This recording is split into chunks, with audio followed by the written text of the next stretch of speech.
Assalamualaikum warahmatullahi wabarakatuh. Perkenalkan, kami dari kelompok 6 ingin mempresentasikan tentang teori permintaan dan penawaran uang. Di sini saya Diana Putri Lestari sebagai moderator, dan pemakala pertama, pemakala kedua Winda Septiana, dan pemakala ketiga Suli Setiawati. Langsung saja kepada materi yang pertama, yaitu pengertian permintaan uang. Nah, permintaan uang ini merupakan jumlah barang ataupun komoditi yang diminta oleh pembeli untuk memenuhi kebutuhan masyarakat sosial dalam suatu pasar ekonomi. Sedangkan pengertian penawaran uang yaitu merupakan jumlah barang ataupun komoditi yang akan diproduksi dan ditawarkan untuk dijual dalam rangka memenuhi kebutuhan masyarakat sosial dalam suatu pasar ekonomi. Nah, salah satu pakar ekonomi yaitu Sadono Sukiro itu memaparkan bahwa permintaan uang yang diartikan sebagai jumlah uang yang dibutuhkan masyarakat dalam periode tertentu. Itu pendapatan Sadono Sukimo ini tuh terdapat dalam buku karangannya yang berjudul Makroekonomi. Nah, secara umum permintaan uang ini merupakan sejumlah uang yang diminta atau yang diinginkan oleh masyarakat untuk transaksi ataupun tujuan berjaga-jaga dan tujuan sebagai spekulasi. Sedangkan penawaran uang menurut Sadono Sukino dalam bukunya Makroekonomi, yang dimaksudkan dengan penawaran secara umum dalam jumlah uang yang ada ataupun beredar. Dalam perekonomian pada waktu tertentu, dengan bahasa yang lebih singkat, penawaran uang itu diartikan sebagai jumlah uang yang beredar. Jadi penawaran uang itu sama dengan jumlah uang yang beredar. Adapun arti penawaran uang secara luas dalam jumlah uang kuartal ataupun uang giral dan uang kuasai yang beredar pada suatu tertentu. Nah, arti penawaran uang ini juga secara sempit adalah jumlah uang kuartal dan uang giral yang beredar pada suatu waktu tertentu. Itu saja yang dapat saya jelaskan. Selanjutnya saya serahkan ke pemakala kedua. Terima kasih. Nah, selanjutnya yaitu faktor-faktor yang mempengaruhi permintaan dan penawaran uang. Yang pertama, faktor-faktor yang mempengaruhi permintaan uang. Ada beberapa faktor yang berpengaruh terhadap permintaan uang. Yang pertama yaitu pendapatan.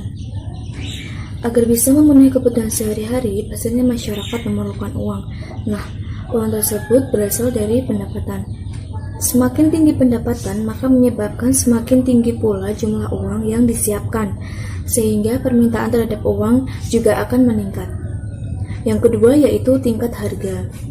Apabila harga-harga barang dan jasa semakin tinggi, maka semakin tinggi pula permintaan masyarakat terhadap uang, karena masyarakat membutuhkan uang lebih banyak untuk membayar.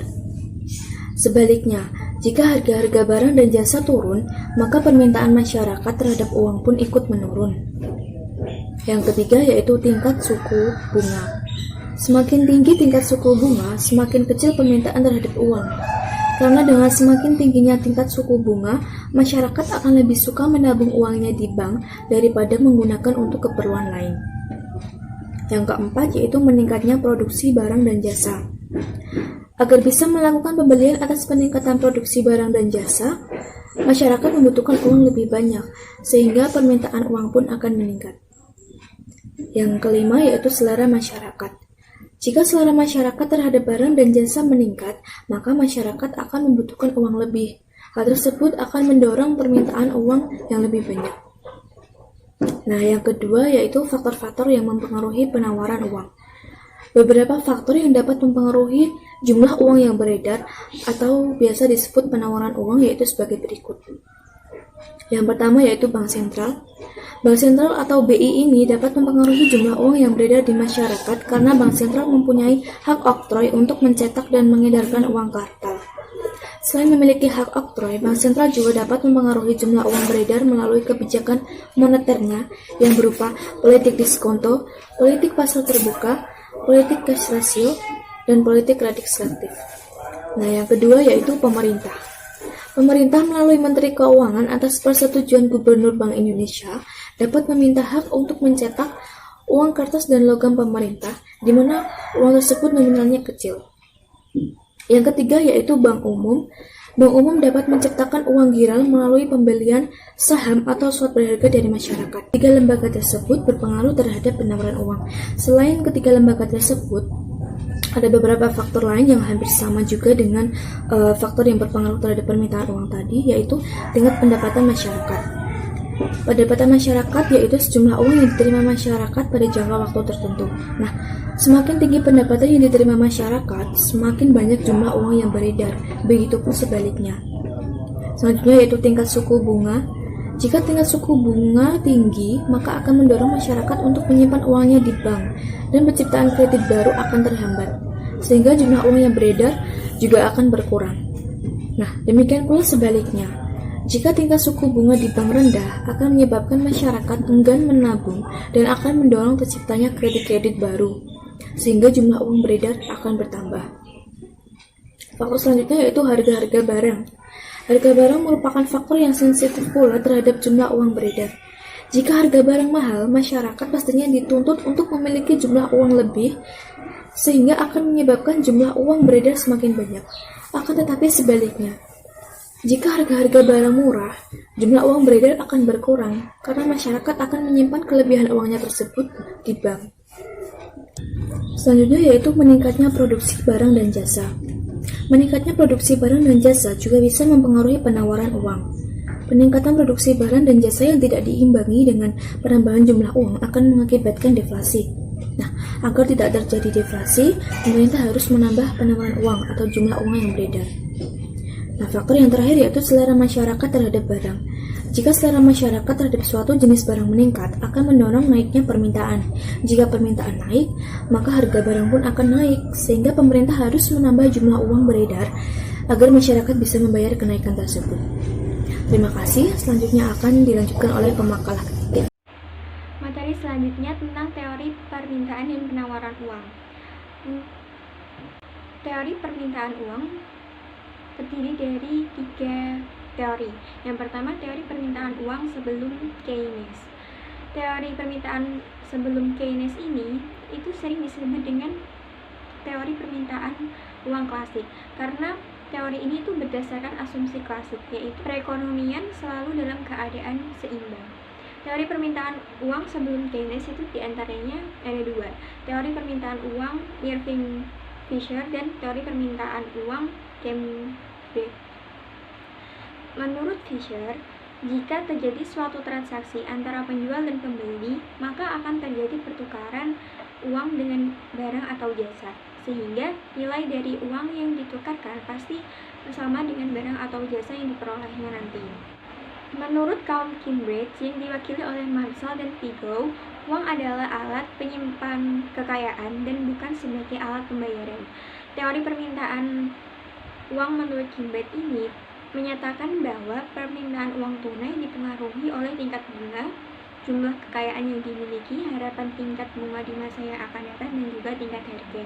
Yang kedua, teori permintaan uang menurut Keynes terdiri dari 3 motif. Yang pertama, motif transaksi. Motif ini itu timbul karena uang yang digunakan untuk melakukan pembayaran secara reguler terhadap transaksi yang dilakukan. Yang kedua, motif berjaga-jaga. Selain untuk membiayai transaksi, masyarakat meminta agar uang itu untuk keperluan di masa yang akan datang. Motif yang ketiga, motif spekulasi. Pada suatu sistem ekonomi modern, di mana lembaga keuangan sudah mengalami perkembangan yang sangat pesat, mendorong masyarakatnya untuk menggunakan uangnya bagi kegiatan spekulasi, yaitu disimpan dan digunakan untuk membeli surat-surat berharga. Teori yang ketiga, teori permintaan uang setelah Keynes, terdiri dari 3 teori. Yang pertama, teori permintaan uang untuk tujuan transaksi oleh Baumol, di mana semakin tinggi tingkat bunga, maka akan semakin tinggi pula biaya yang harus ditanggung seseorang dalam memegang uang tunai. Yang kedua, teori permintaan uang untuk spekulasi oleh Tobin. Kalau menurut Keynes, seseorang memegang uang atau kekayaannya hanya memiliki 2 pilihan, yaitu seluruhnya dalam bentuk uang tunai atau seluruhnya dalam bentuk surat berharga. Nah, menurut Tobin, hal ini tidak memuaskan, karena Keynes itu tidak memperhitungkan seseorang yang memegang uang atau kekayaannya dengan komposisi uang tunai dan surat berharga dalam komposisi yang berbeda-beda. Dan Keynes tidak memperhitungkan unsur ketidakpastiannya. Teori yang ketiga, teori permintaan uang menurut Friedman.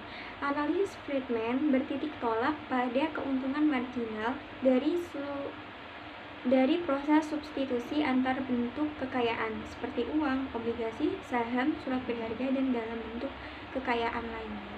Selanjutnya, teori penawaran uang.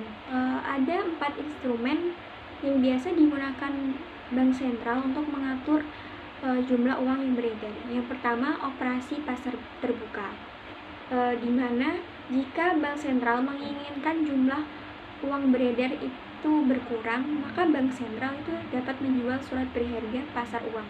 Dan sebaliknya, jika menginginkan jumlah uang yang beredar itu bertambah, maka harus membeli SPBU tersebut.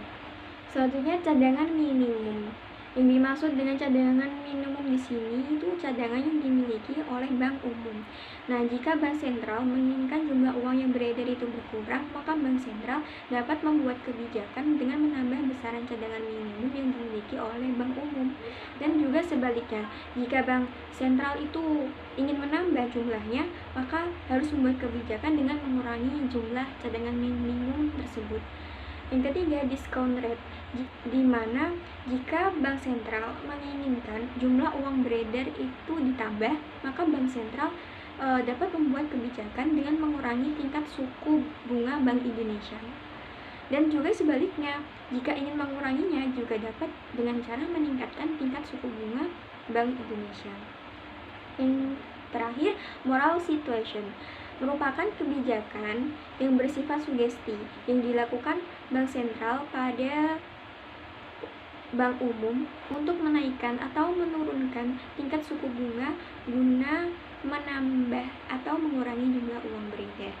Jadi dapat disimpulkan bahwa keseimbangan pasar uang itu dapat terjadi pada saat permintaan uang itu sama dengan penawaran uang. Untuk pengertian faktor serta teori tadi sudah dijelaskan sebelumnya, di mana teorinya juga terdiri dari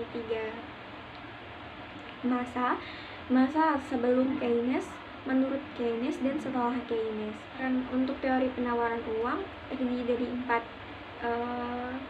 instrumen. Yang pertama, operasi pasar terbuka, cadangan minimum, discount rate, dan moral situation. Dan uang atau kekayaannya dengan komposisi uang tunai dan surat berharga dalam komposisi yang berbeda-beda. Dan Keynes tidak memperhitungkan unsur ketidakpastiannya. Teori yang ketiga, teori permintaan uang menurut Friedman. Analisis Friedman bertitik tolak pada keuntungan marginal dari proses substitusi antar bentuk kekayaan seperti uang, obligasi, saham, surat berharga, dan dalam bentuk kekayaan lainnya. Selanjutnya, teori penawaran uang. Ada 4 instrumen yang biasa digunakan bank sentral untuk mengatur jumlah uang yang beredar. Yang pertama, operasi pasar terbuka, di mana jika bank sentral menginginkan jumlah uang beredar itu berkurang, maka bank sentral itu dapat menjual surat berharga pasar uang. Dan sebaliknya, jika menginginkan jumlah uang yang beredar itu bertambah, maka harus membeli SPBU tersebut. Selanjutnya, cadangan minimum. Yang dimaksud dengan cadangan minimum di sini itu cadangan yang dimiliki oleh bank umum. Nah, jika bank sentral menginginkan jumlah uang yang beredar itu berkurang, maka bank sentral dapat membuat kebijakan dengan menambah besaran cadangan minimum yang dimiliki oleh bank umum.